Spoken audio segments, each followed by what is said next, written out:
It is the Christmas gift that David Goldman has been waiting 5 years for. He is now reunited with his son after a bitter international custody battle. They are now coming back to New Jersey after a Brazilian judge ruled in David's favor. Joining us this morning from Los Angeles is Dr. Jenn Berman, author of the A to Z Guide to Raising Happy, Confident Kids. Jenn, good morning to you. Good morning. We're talking because of the challenges that Sean Goldman will face, and we've already seen these pictures come in from Brazil. It is a media circus down there. They're being surrounded. The kid is clearly stunned by what is going on at this point, as is the father.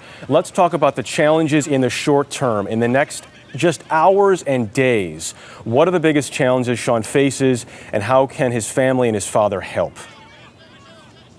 Well, he has to acclimate to a completely different culture and a world that is really unfamiliar to him. Most of us don't have memories before 3 to 5, especially when you've gone through a trauma.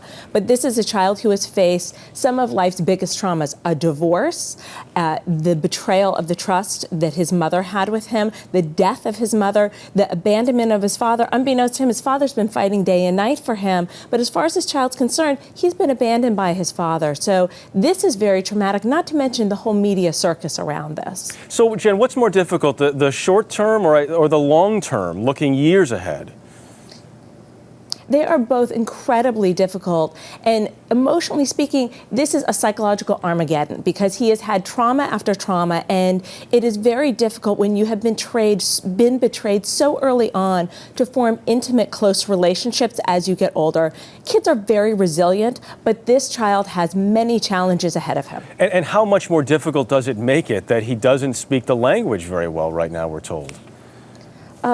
It's incredibly difficult. The fact that he doesn't speak the language, that he's now coming back to a culture that's completely unfamiliar to him because he probably has no memories about it. He has lost all of his friends. He's lost his familiar school. He's lost the family and the support system that he had in Brazil. So this is incredibly traumatic.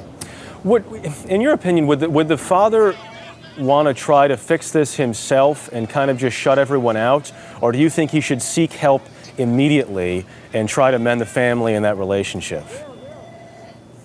Well, I think that he needs to block the media out, but I do think he's likely to need some support. His son is probably going to need some therapy to help him make sense of what's happened. It's incredibly confusing for a child to experience what he has gone through, and his father's likely to see some things that may surprise him. His son may regress. He may have trouble sleeping, eating, playing. He may act out some things through play that may surprise or scare his father. So they could probably both use a lot of guidance. Okay, Dr. Jenn Berman joining us this morning from Los Angeles. We certainly wish Sean Goldman and his family the very best. Jenn, thank you very much.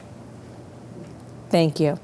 Breaks my heart. He's been through so much, but remember, he's 9. So hopefully things will finally settle down for this boy. But he certainly has more challenges ahead. I know. All right. We wish him well.